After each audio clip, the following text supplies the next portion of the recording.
بسم اللہ الرحمن الرحیم الحمد للہ نحمده ونصلی علی رسولہ الکریم رب اشرح لی صدری ویسر لی امری واحلل عقدۃ من لسانی یفقهوا قولی اللہم انی اسألک علما نافعا ورزقا واسعا وعملا متقبلا وشفاء من کل داء۔ آج میں آپ سے ایک گزارش کرنا چاہتی ہوں، وہ یہ کہ جب بھی آپ قرآن کا ترجمہ اور تفسیر سننا چاہتے ہیں تو کوشش یہ کریں کہ شروع سے لے کر آخر تک پورا سنیں۔ اگرچہ آپ کو سمجھنے میں تھوڑا مشکل ہی لگے، لیکن اس کا فائدہ یہ ہے کہ بعد میں آنے والی ہر آیت کا ترجمہ اور تفسیر بآسانی اور جلدی سمجھ میں آنے لگے گا۔ اور اگر آپ چھوڑ کر سنیں گے تو آپ کو قرآن اور قرآن کی تفسیر کا مقصد سمجھ میں نہیں آئے گا۔ تو یہ جو آیت ہے، اس سے پہلے والی جو آیات تھی تو ان میں حضرت ابراہیم علیہ السلام کی کچھ دعاؤں کا ذکر تھا جو انہوں نے اپنی اولاد کے لیے کی تھی، جیسا کہ اس سے پہلے ان کے بارے میں ذکر کیا گیا تھا کہ سب سے پہلے جو دعا انہوں نے کی تھی مکہ مکرمہ کے بارے میں کہ جو جنگل کی طرح اور ایک چٹیل میدان تھا کہ اس کو شہر بنا دے، اور دوسری یہ دعا تھی کہ اس شہر کو امن والا بنا، اور تیسری دعا یہ کہ اس کے رہنے والوں کو پھلوں کا رزق عطا فرما۔ تو اس آیت میں بھی حضرت ابراہیم علیہ السلام کی دعا کا ذکر ہے۔ اعوذ باللہ من الشیطان الرجیم، بسم اللہ الرحمن الرحیم، ربنا وابعث فیہم رسولا منہم، اے ہمارے پروردگار بھیج ان میں رسولا منہم، انہی میں کا ایک رسول، یتلو علیہم، جو پڑھے ان پر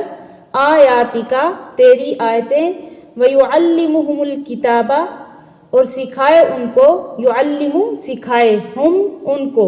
کتاب کتاب، اور سکھائے ان کو کتاب، والحکمت اور حکمت سکھائے، ویزکیہم اور پاک کرے ان کو، انک انت العزیز الحکیم، بے شک تو ہی بہت زبردست بڑی حکمت والا ہے۔ تو پہلے ان لفظوں کا حل لغات کر لیتے ہیں۔ یتلو علیہم آیاتک، یتلو یہ تلاوت سے مشتق ہے۔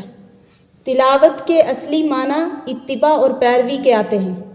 اصطلاح قرآن اور حدیث میں یہ لفظ قرآن کریم اور دوسری آسمانی کتابوں اور کلام الہی کے پڑھنے کے لیے استعمال کیا جاتا ہے، کیونکہ اس کلام کے پڑھنے والے کو اس کا پورا اتباع کرنا لازم ہے۔ تو جس طرح اللہ تعالیٰ کی طرف سے نازل ہوا ٹھیک اسی طرح پڑھنا ضروری ہے۔ اپنی طرف سے کسی لفظ یا اس کی حرکات میں کمی بیشی یا تبدیلی کی اجازت نہیں۔ امام راغب اصفہانی رحمۃ اللہ علیہ نے مفردات القرآن میں فرمایا ہے کہ کلام الہی کے سوا کسی دوسری کتاب یا کلام کے پڑھنے کو عرفاً تلاوت نہیں کہا جا سکتا۔ آگے ہے وَيُعَلِّمُهُمُ الْكِتَابَ وَالْحِكْمَةَ، اس میں کتاب سے مراد قرآن ہے، اور آگے جو لفظ آیا حکمت، تو حکمت کا لفظ عربی لغت میں کئی معنی کے لیے آتا ہے، جیسے اس کے معنی عدل و انصاف بھی ہے، علم و حلم بھی ہے، علم صحیح بھی اس کا مطلب ہے، اور نیک عمل بھی، اور اسی طریقے سے سچا قول بھی اس سے مراد ہے۔ تو یہ لفظ حکمت جو ہے جب اللہ تعالیٰ کے لیے بولا جاتا ہے تو اس کے معنی تمام چیزوں کی پوری معرفت اور پہچان کے ہوتے ہیں، اور جب اللہ کے علاوہ کے لیے بولا جائے تو جتنی چیزیں موجود اور ظاہر ہیں ان کے صحیح پہچاننے اور نیک عمل کے لیے آتے ہیں۔ اب اس آیت میں لفظ حکمت سے کیا مراد ہے؟ تو مفسرین صحابہ رضی اللہ عنہم اور تابعین جو قرآن کی تشریح کے معنی حضرت صلی اللہ علیہ وسلم سے سیکھ کر کرتے ہیں، تو اس جگہ لفظ حکمت کے معنی بیان کرنے میں اگرچہ ان کے الفاظ مختلف ہیں لیکن خلاصہ سب کا ایک ہی ہے، یعنی اس حکمت سے مراد رسول اللہ صلی اللہ علیہ وسلم کی سنت ہے۔ آگے ہے لفظ یزکیہم، تو یہ یزکیہم زکوٰۃ سے مشتق ہے، جس کے معنی ہے زکوٰۃ کے معنی ہوتے ہیں طہارت اور پاکی، اور یہ لفظ ظاہری اور باطنی ہر طرح کی پاکی کے لیے بولا جاتا ہے۔ تو اب آیت کا مفہوم واضح ہو گیا کہ حضرت ابراہیم علیہ السلام نے اپنی آنے والی نسل کی دنیا اور آخرت کی کامیابی کے لیے حق تعالیٰ سے یہ دعا کی کہ کہ میری اولاد میں ایک رسول بھیج دیجئے جو ان کو آپ کی آیات تلاوت کر کے سنائے اور قرآن اور سنت کی تعلیم دے اور ان کو ظاہری اور باطنی گندگیوں سے پاک کرے۔ تو اس میں حضرت ابراہیم علیہ السلام نے اس رسول کے لیے اپنی اولاد میں ہونے کی اس لیے دعا فرمائی کہ اول تو یہ اپنی اولاد کے لیے سعادت اور شرف ہے، دوسرے ان لوگوں کے لیے ایک فائدہ یہ بھی ہے کہ یہ رسول جب انہی کی قوم اور برادری کے اندر ہوگا تو اس کی چال چلن، سیرت و حالات سے یہ لوگ بخوبی واقف ہوں گے، کسی دھوکہ فریب میں مبتلا نہ ہوں گے۔ تو حدیث میں ہے کہ حضرت ابراہیم علیہ السلام کو اس دعا کا جواب حق تعالیٰ کی طرف سے یہ ملا کہ آپ کی دعا قبول کر لی گئی اور یہ رسول آخری زمانہ میں بھیجے۔ ایک حدیث میں ہے کہ حضرت صلی اللہ علیہ وسلم نے فرمایا، میں اللہ کے نزدیک خاتم النبیین اس وقت تھا جب کہ آدم علیہ السلام پیدا بھی نہیں ہوئے تھے بلکہ ان کا خمیر ہی تیار ہو رہا تھا، اور میں آپ لوگوں کو اپنے معاملہ کی ابتدا بتلاتا ہوں کہ میں اپنے باپ حضرت ابراہیم علیہ السلام کی دعا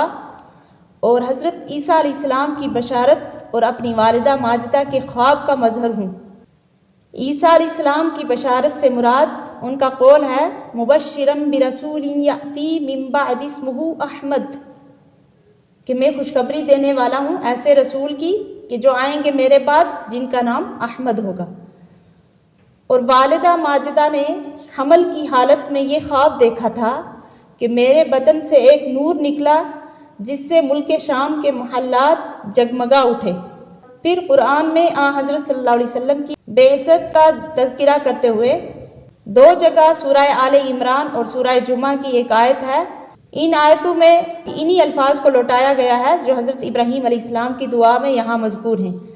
جس میں اس بات کی طرف اشارہ ہے کہ حضرت ابراہیم علیہ السلام نے جس رسول کے بھیجنے کی دعا فرمائی تھی وہ حضرت صلی اللہ علیہ وسلم ہی ہیں، کہ آپ صلی اللہ علیہ وسلم کا اس دنیا میں تشریف لانے کا مقصد یا آپ صلی اللہ علیہ وسلم کے عہدہ نبوت اور رسالت کے فرائض منصبی تین بیان کیے گئے ہیں۔ ایک ہے یتلو علیہم آیاتک، اور دوسرا ہے وَيُعَلِّمُهُمُ الْكِتَابَ وَالْحِکْمَةَ،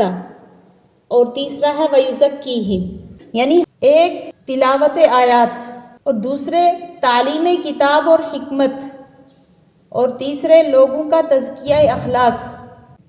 تو پہلا مقصد جو اس آیت میں ہے یتلو علیہم، کہ تلاوت کا تعلق الفاظ سے ہے اور تعلیم کا اس کے معنی سے ہے، تو یہاں تلاوت اور تعلیم کو الگ الگ بیان کرنے سے یہ حاصل ہوا کہ قرآن کریم میں جس طرح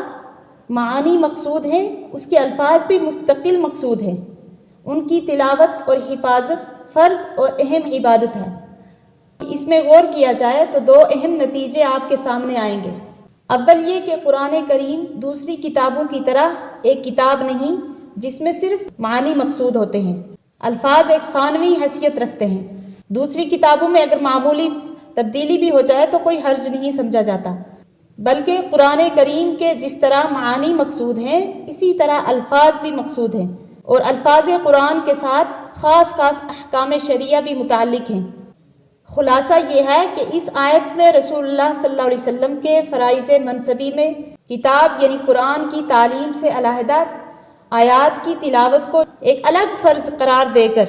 اس کی طرف اشارہ کر دیا کہ قرآن کریم میں جس طرح اس کے معانی مقصود ہیں اسی طرح اس کے الفاظ بھی مقصود ہیں، کیونکہ تلاوت جو ہوتی ہے وہ الفاظ کی ہوتی ہے، معانی کی نہیں۔ اسی لیے جس طرح رسول کے فرائض میں معانی کی تعلیم داخل ہے، اسی طرح الفاظ کی تلاوت اور حفاظت بھی ایک مستقل فرض ہے۔ اس میں شبہ نہیں کہ قرآن کریم کے نزول کا اصل مقصد اس کے بتائے ہوئے نظام زندگی پر عمل کرنا اور اس کی تعلیمات کو سمجھنا اور سمجھانا ہے۔ محض اس کے الفاظ رٹ لینے پر قناعت کر کے بیٹھ جانا یہ قرآن کریم کی حقیقت سے بے خبری اور اس کی بے قدری ہے۔ قرآن کریم کے الفاظ اگر بے سمجھے بھی پڑھے جائیں تو بیکار نہیں بلکہ بہت بڑے ثواب کا موجب ہیں، لیکن اس کے ساتھ یہ کہنا کسی طرح صحیح نہیں کہ جب تک قرآن کریم کے الفاظ کے معنی نہ سمجھے اس کے الفاظ پڑھنا فضول ہے۔ آج کل بہت سے حضرات قرآن کریم کو دوسری کتابوں پر قیاس کر کے یہ سمجھتے ہیں کہ جب تک کسی کتاب کے معنی نہ سمجھیں تو اس کے الفاظ کا پڑھنا پڑھانا وقت ضائع کرنا ہے۔ مگر قرآن کریم میں ان کا یہ خیال صحیح نہیں ہے، کیونکہ قرآن الفاظ اور معنی دونوں کا نام ہے۔ جس طرح ان کے معنی کا سمجھنا اور اس کے دیے ہوئے احکام پر عمل کرنا فرض اور اعلیٰ عبادت ہے، اسی طرح اس کے الفاظ کی تلاوت بھی ایک مستقل عبادت اور بہت بڑا ثواب ہے۔ مقصد یہ ہے کہ جو مسلمان فی الحال قرآن کے معنی کو نہیں سمجھتے، وہ اس بد نصیبی میں مبتلا نہ ہو جائیں کہ الفاظ کو فضول سمجھ کر اس سے بھی محروم ہو جائیں۔ کوشش کرتے رہنا ضروری ہے کہ وہ قرآن کے معنی کو سمجھیں، تاکہ قرآن کریم کے حقیقی انوار کا مشاہدہ کریں اور قرآن کے نازل ہونے کا اصلی مقصد پورا ہو۔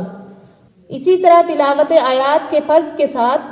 آپ صلی اللہ علیہ وسلم کے مبعوث ہونے کا دوسرا مقصد ہے تعلیم کتاب، یعنی قرآن پاک کی تعلیم دینا، جس کا نتیجہ یہ ہے کہ قرآن فہمی کے لیے صرف عربی زبان کا جان لینا کافی نہیں،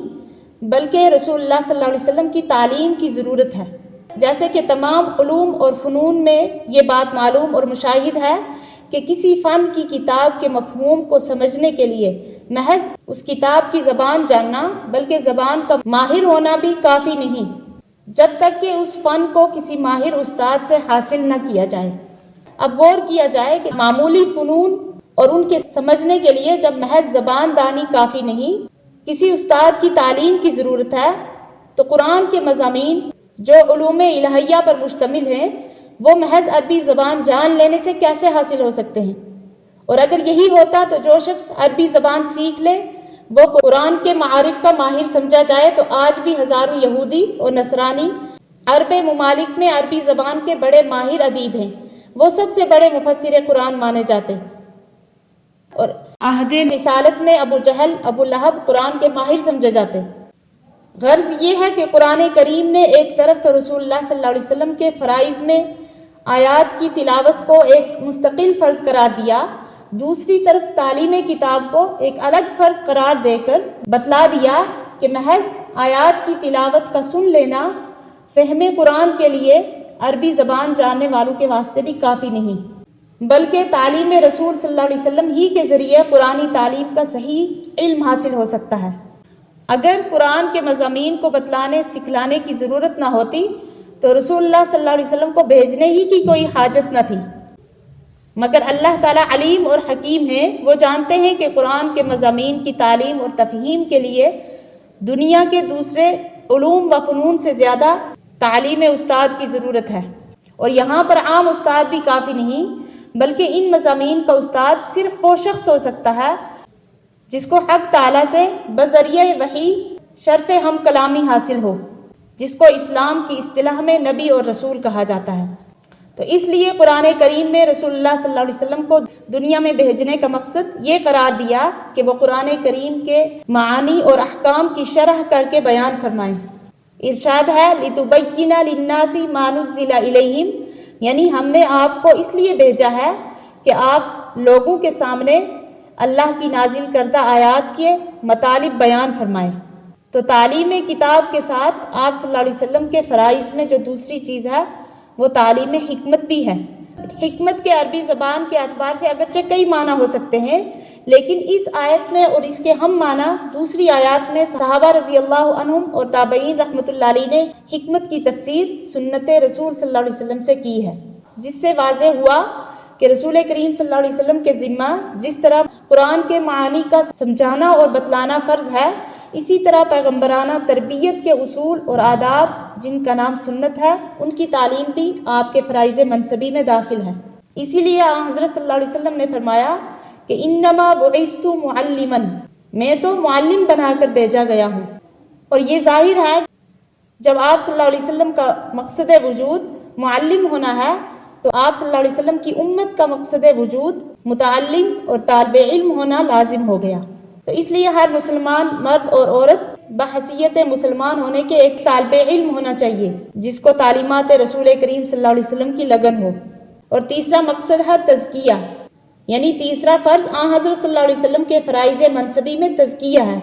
جس کے معنی ہے ظاہری اور باطنی نجاسات سے پاک کرنا۔ ظاہری نجاسات سے تو عام مسلمان واقف ہیں، اب باطنی نجاسات کفر اور شرک، غیر اللہ پر اعتماد کلی اور اعتقاد فاسد، تکبر اور حسد، بغض، دنیا کی محبت وغیرہ سب داخل ہیں۔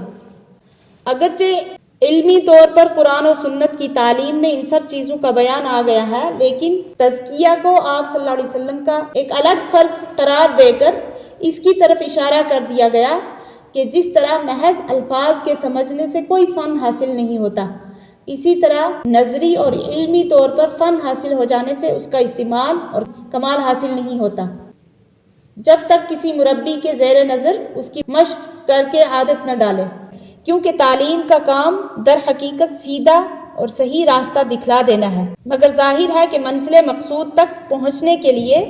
محض راستہ جان لینا تو کافی نہیں۔ عمل کی توفیق کسی کتاب کے پڑھنے یا سمجھنے سے پیدا نہیں ہوتی، اس کی صرف ایک ہی تدبیر ہے کہ اللہ والوں کی صحبت اور ان سے ہمت کی تربیت حاصل کرنا،